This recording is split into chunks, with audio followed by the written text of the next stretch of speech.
Uma das novidades que temos para vos apresentar na versão 2013 é a possibilidade de gerarmos referências multibancos com o software PHC.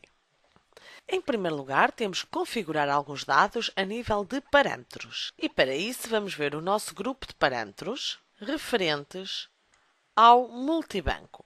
Estabelecemos um protocolo com a EasyPay e, a partir do momento que adquira este serviço, o utilizador poderá, no software PHC, gerar referências multibanco.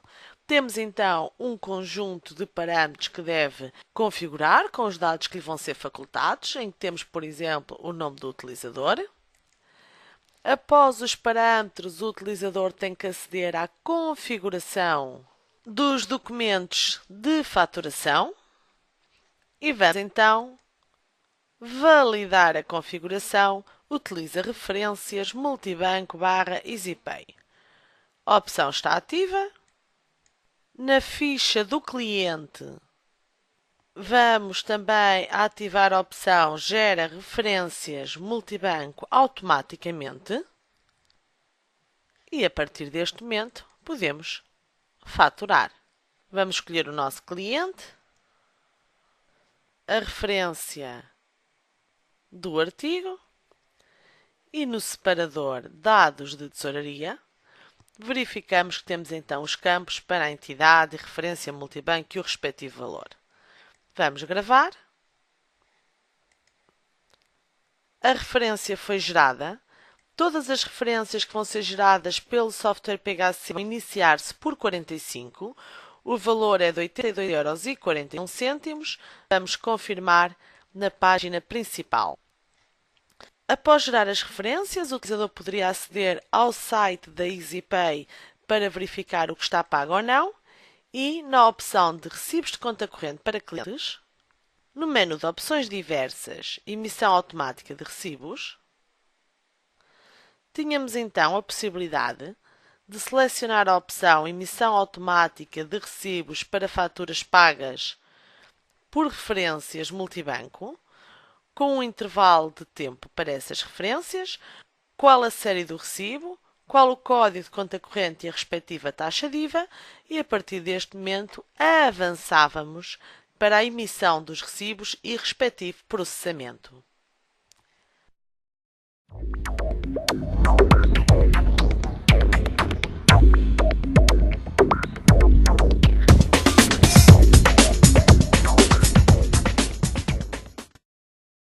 Quantas vezes já pensou como seria útil poder enviar as faturas por PDF aos seus clientes com um certificado de assinatura válido? A partir da versão 2013 isto já é possível. Temos o exemplo de uma fatura que eu vou enviar por documento eletrónico. E, no ecrã de documento eletrónico, para além das opções que já tinha, passo agora a poder produzir o documento eletrónico em PDF assinado e enviá-lo para o destinatário. Inclusive, se tiver o módulo de Control Doc ativo, posso guardá-lo como anexo no Control Doc agregado ao documento que estou a emitir. Vou então utilizar esta opção para executar o meu documento eletrónico e enviá-lo ao meu cliente. A aplicação, como veem, automaticamente abre-me o Outlook com um novo e-mail, já com o meu destinatário preenchido, e em anexo o documento relativo ao PDF da minha fatura. Eu vou editar este PDF e cá tenho a minha fatura com os dados em causa, normalizada e devidamente assinada. Temos aqui a assinatura do meu documento com todos os detalhes de acordo com aquilo que é legalmente obrigatório para os documentos que são enviados assinados em PDF. O documento foi então produzido e enviado corretamente e a partir deste momento eu tenho tratado o meu documento de faturação e se vier ver os anexos do Control Doc, tenho inclusive o documento já enviado. Tenho 2 documentos e o segundo é precisamente aquele que acabei de enviar agora. Como é que devemos configurar a aplicação para conseguir este resultado? Em primeiro lugar, no menu de grupos de utilizadores, é necessário ter ativa a validação dos documentos eletrónicos. assim como no menu Programas, caso queiramos anexar o PDF ao próprio documento, temos que possuir ativa a licença de Control Doc. Depois, ao nível da configuração do próprio documento de faturação, é necessário sabermos qual o documento que vamos querer assinar. Assim, na área de documento eletrónico, é necessário dizermos que estamos a incluir o documento PDF e mais que o documento a assinar digitalmente será o documento PDF e desta forma indicando também qual a série do documento de faturação em termos de layout que queremos que seja utilizado. Como vemos, temos aqui várias séries, todas aquelas que estão criadas e disponíveis para o documento que eu estou a configurar. Escolhemos qual a impressão, digamos assim, do documento que eu vou querer utilizar para enviar então os meus documentos de faturação em PDF através da opção Documento Eletrónico. Depois, é necessário, obviamente, ter o certificado, ser proprietário de um certificado para que possa utilizar a assinatura dos PDFs que vão ser enviados e os dados deste certificado têm também eles que ser registados nos parâmetros da aplicação. Para quem fazia o envio das faturas em XML, este certificado já não é novo, digamos assim.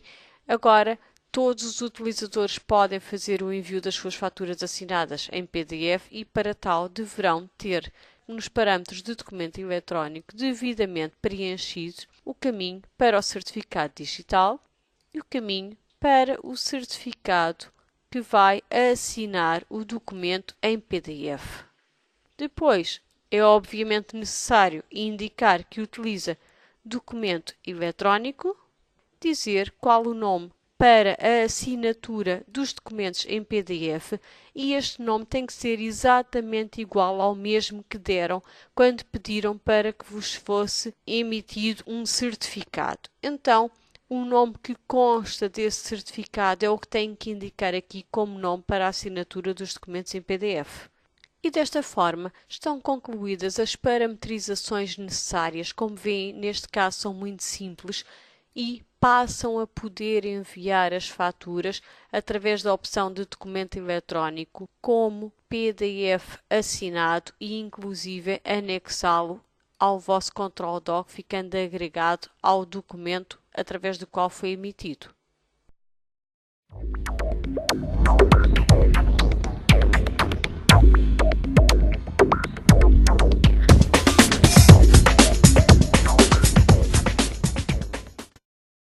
Foi criada na versão 2013 em todas as gamas do módulo PHC CS Gestão uma nova funcionalidade que nos irá permitir indicar quais os códigos de movimento de conta corrente que pretendemos que estejam disponíveis para ser utilizados no ecrã de adiantamentos a fornecedores. Esta configuração, que veio agilizar ainda mais a utilização do software PHC, está presente nas tabelas de gestão, códigos de conta corrente, e aqui foi introduzido uma nova opção que é a seguinte: não aparece como documento de adiantamentos. Todos os códigos de movimento de conta corrente que tenham esta nova opção ativa não irão estar visíveis, não irão estar disponíveis no ecrã de adiantamentos a fornecedores.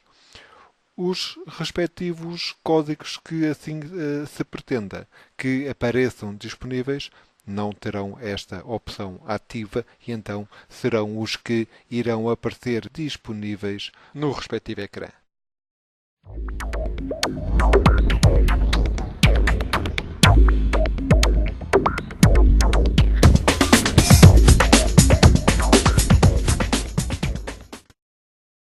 Já sabemos de versões anteriores que, ao ser efetuada uma cópia entre dossiês que estejam configurados como sendo dossiês de transferência entre armazéns, que a aplicação, de uma forma standard, invertia no documento de destino o armazém origem e o armazém destino. Vou introduzir o novo dossiê interno de transferências entre armazéns e vou copiar do mesmo.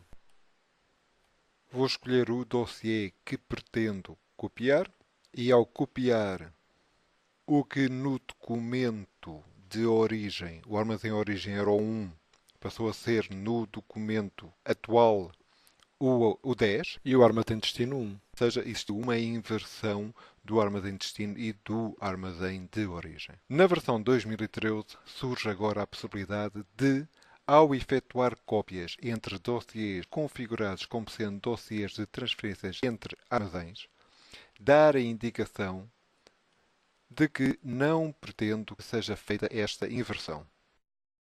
Vou então voltar a copiar, escolher o dossiê e nas opções sobre a cópia, quando estamos a trabalhar com dossiês de transferência entre armazéns, vou ter a possibilidade de dizer que não pretendo que seja efetuada a inversão dos armazéns. Vou então selecionar esta opção, copiar o dossiê escolhido e a aplicação mantém a ordem dos armazéns utilizados no dossiê original, permitindo que, se estivermos a efetuar um outro movimento de transferências entre armazéns, cujo armazém de origem seja o mesmo e apenas o armazém de destino seja diferente, possa agora proceder à respectiva alteração do armazém pretendido.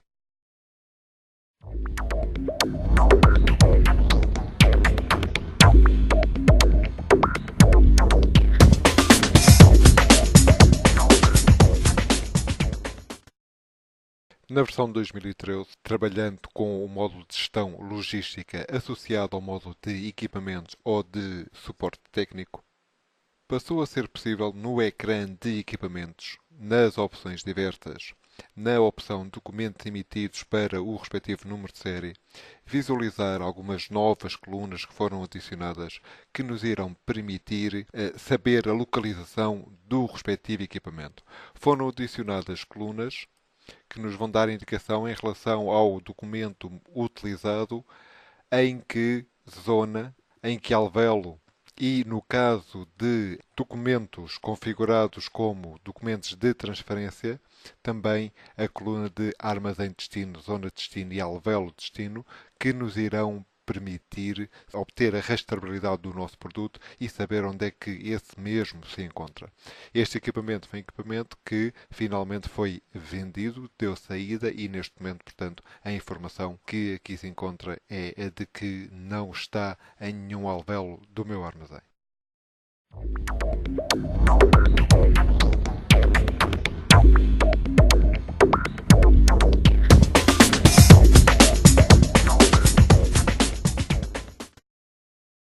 Vejamos agora uma novidade relacionada com o encontro de contas.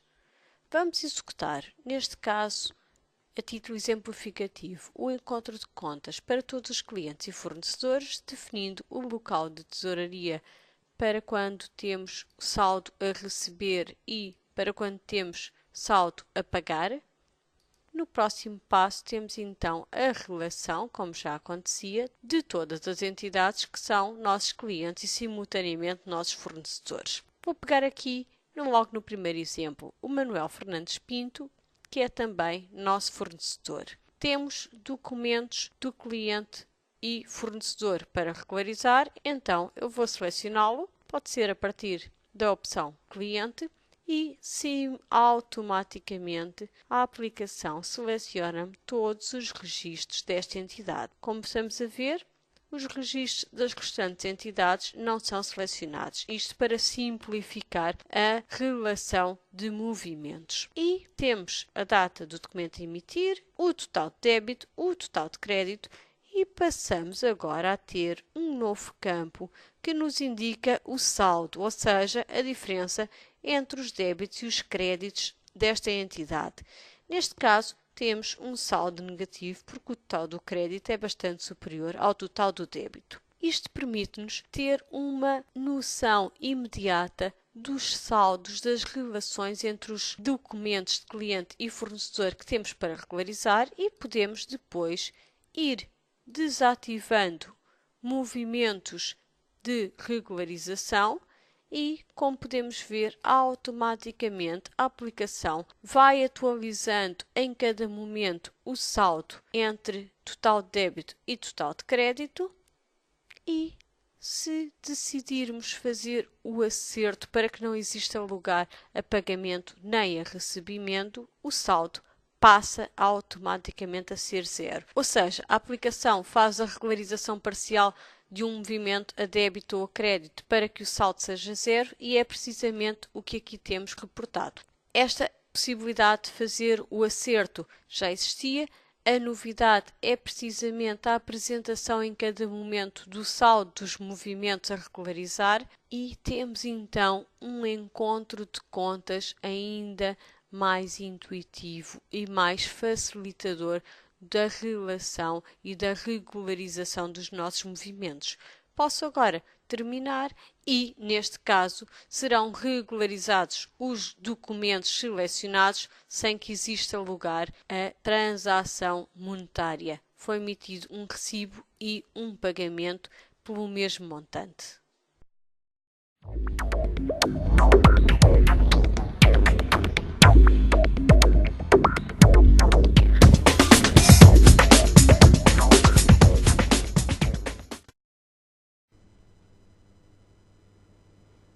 De modo a apoiar o utilizador no preenchimento da declaração recapitulativa do IVA, foi melhorada a análise do módulo de gestão designada Transmissões Intracomunitárias. Assim sendo, de modo a que a análise contenha toda a informação útil para o preenchimento da declaração recapitulativa do IVA, foi reformulada alguma informação que consta desta análise. De referir que esta análise já existia em versões anteriores, sendo que estava preparada para responder ao antigo anexo I, depois substituído pela nova declaração recapitulativa. A declaração recapitulativa é então um anexo da declaração periódica do IVA que tem que ser obrigatoriamente preenchido quando uma empresa tem transações intracomunitárias ou prestações de serviços ao abrigo do artigo 6º do Código do IVA. Vamos então perceber quais foram as grandes diferenças que foram introduzidas na análise de transmissões intracomunitárias disponível a partir do módulo de gestão. Vamos então executar a análise e definir como período para os documentos de faturação o período de 1/1 de 2012 até 1/3 de 2012 e vamos fazer uma previsão para verificarmos a informação que passa a constar desta análise a partir da versão 2013. Pois bem, para além da separação da informação por número de contribuinte e por tipo de operação, a análise passa então a contemplar nova informação, nomeadamente as somas referentes aos diferentes tipos de operações cujos valores devem ser reportados na declaração recapitulativa. Temos a soma das operações do tipo 1, que são as operações relacionadas com as vendas intracomunitárias, com o respectivo valor e a célula respectiva a ser preenchida na declaração recapitulativa. O mesmo acontece com o total de vendas de meios de transportes novos a particulares e equipamentos de outros Estados-membros. Exatamente a mesma coisa, valor e célula da declaração recapitulativa. Temos a soma das operações do tipo 4, que são operações triangulares executadas ou feitas com outros países da União Europeia, e a soma das operações do tipo 5, que são então que estão relacionadas com as prestações de serviço ao abrigo do artigo 6º do Código do IVA. Portanto, todas estas somas têm os respectivos valores e as células que devem ser preenchidas na declaração periódica do IVA. Temos também o total, este valor deve também constar da declaração recapitulativa, sendo que então, como podemos verificar, o utilizador terá como única preocupação copiar a informação desta análise para a aplicação de validação da DGCI.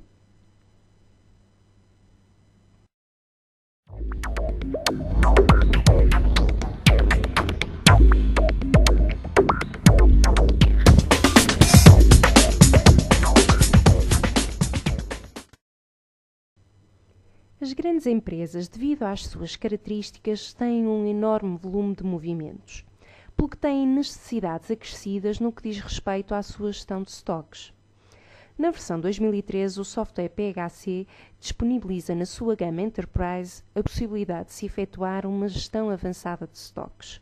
Esta funcionalidade permite ao utilizador fazer a sua gestão de estoques por data e hora, permitindo assim uma ordenação dos movimentos de estoque mais rigorosa e, por sua vez, uma afinação do seu custeio. Vejamos então o que é necessário fazer para trabalhar com esta nova funcionalidade. Tudo começa com a ativação de um parâmetro geral. O parâmetro geral utiliza a valorização de estoques por data e hora quando o custeio de estoque é o preço de custo ponderado, tem que estar ativo. A ativação deste parâmetro produz algumas alterações na aplicação, nomeadamente a disponibilização do campo hora em documentos configurados para movimentar estoques, bem como na tabela de movimentos de estoque, entre outros locais da aplicação. Vejamos então um exemplo para conseguirmos verificar então as grandes alterações que esta nova funcionalidade aplica no software PHC na sua gama Enterprise. Comecemos então por ver onde podemos encontrar esse novo campo hora no software PHC. Comecemos por introduzir uma compra.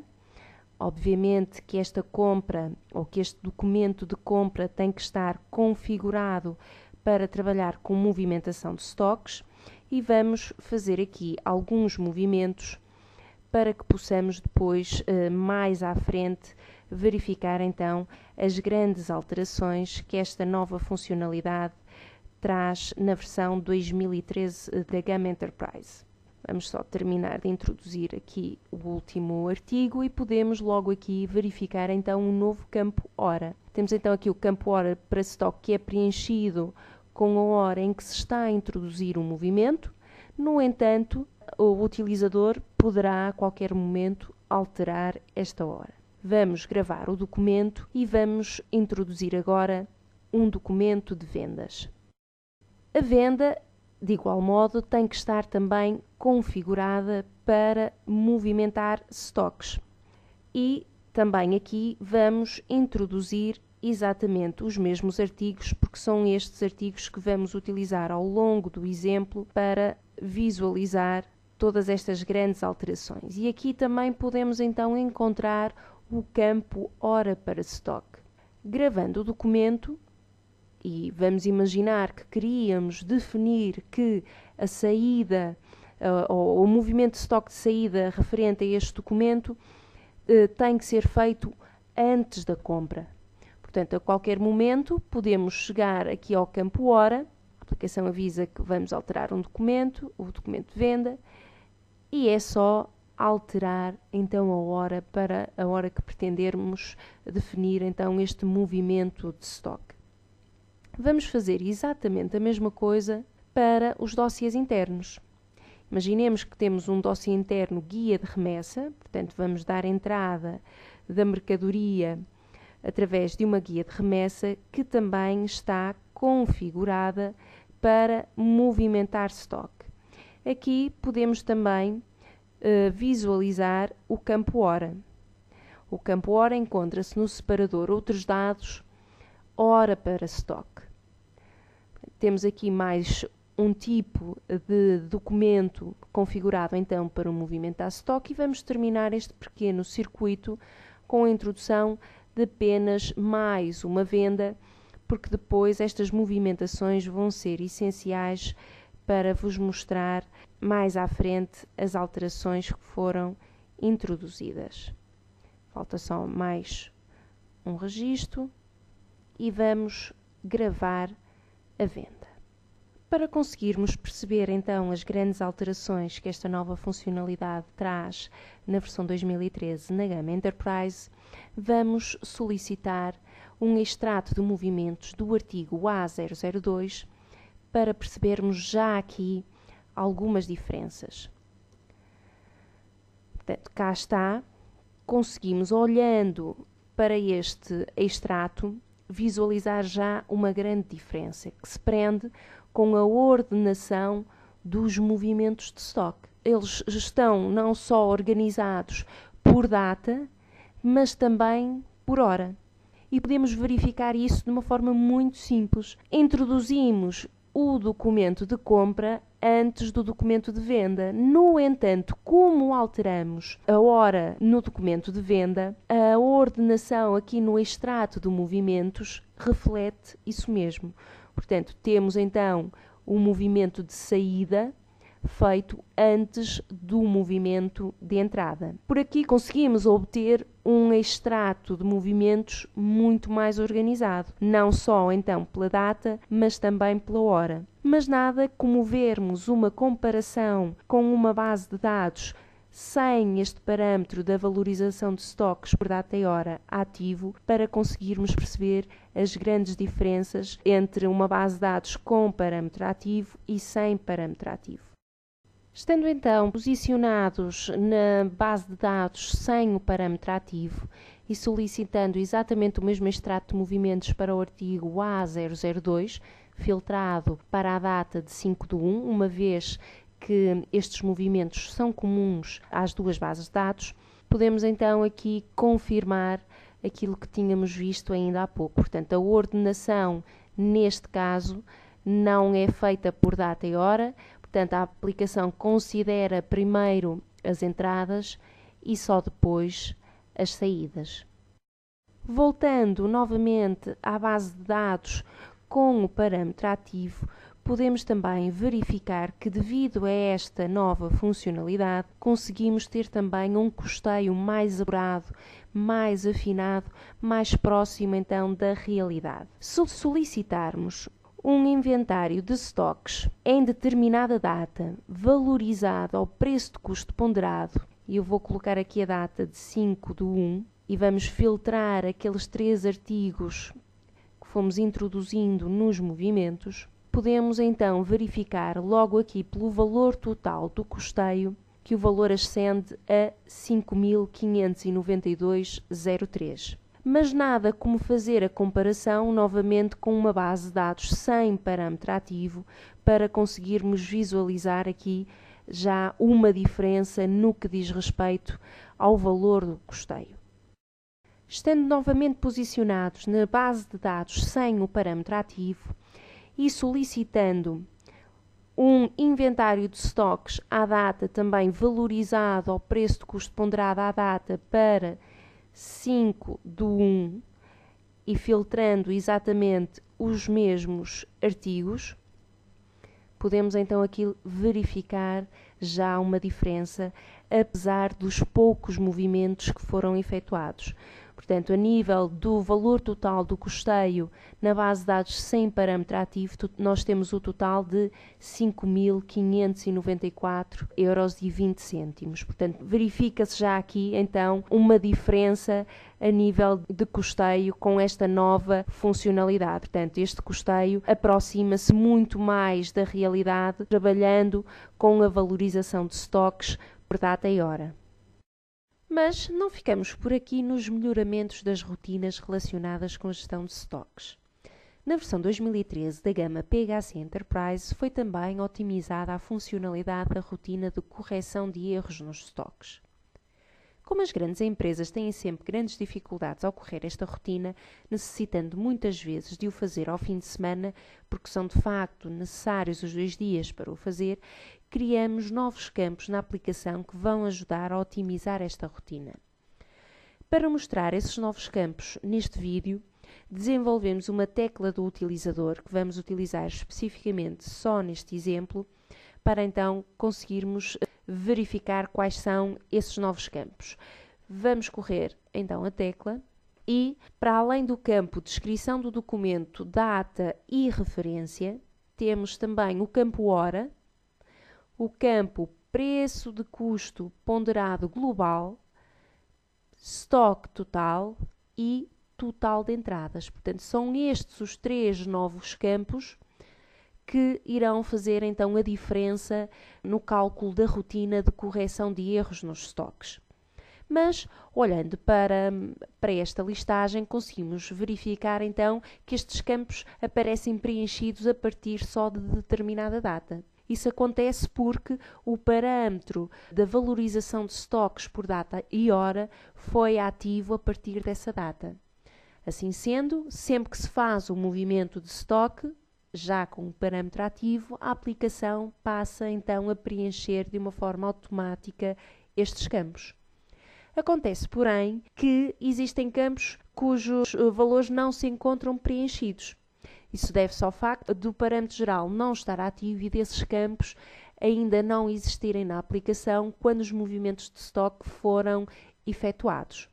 Mas, se o utilizador trabalhar com gestão de estoques por armazém ou por lotes, tem também campos específicos para estas situações, para que a rotina de correção de erros nos estoques também seja agilizada nestas duas situações, na gestão de estoques por armazém ou por lotes. Assim sendo, a aplicação já não vai precisar de calcular esta informação a quando da rotina de correção de erros nos estoques, porque ela já existe. Mas, quando corremos a rotina de correção de erros nos estoques, aparece aqui um novo campo, o campo data inicial dos movimentos de estoque, que está já previamente preenchido. E que data é esta? Esta data é a data que se encontra definida nos parâmetros gerais como a data fechada. Ao fecharmos aqui a data, a aplicação sugere na rotina de correção de erros dos estoques a data fechada então dos parâmetros gerais. E faz todo sentido. Faz todo sentido porque quando se fecha a data nos parâmetros gerais, pressupõe-se que os movimentos anteriores nunca mais são mexidos. Assim sendo, quando vamos então corrigir os erros do estoque, faz sentido que a aplicação faça essa correção só e apenas para movimentos posteriores à data fechada que se encontra nos parâmetros. Este novo campo permite então limitar significativamente os movimentos a considerar para o cálculo desta rotina. Agora, apenas uma chamada de atenção. Quando corremos a tecla, verificamos então que existem aqui campos por preencher, portanto, os novos campos disponibilizados a partir da versão 2013 encontram-se por preencher para os movimentos de estoque efetuados antes da ativação do parâmetro. Assim sendo, quando se atualiza a aplicação para a versão 2013, a primeira coisa a efetuar é correr a rotina de correção de erros de estoque, mas no campo data inicial dos movimentos temos que retirar a data. Para quê? Para que a aplicação, então, considere a correção de erros nos estoques para todos os movimentos, incluindo os movimentos efetuados antes da ativação do parâmetro.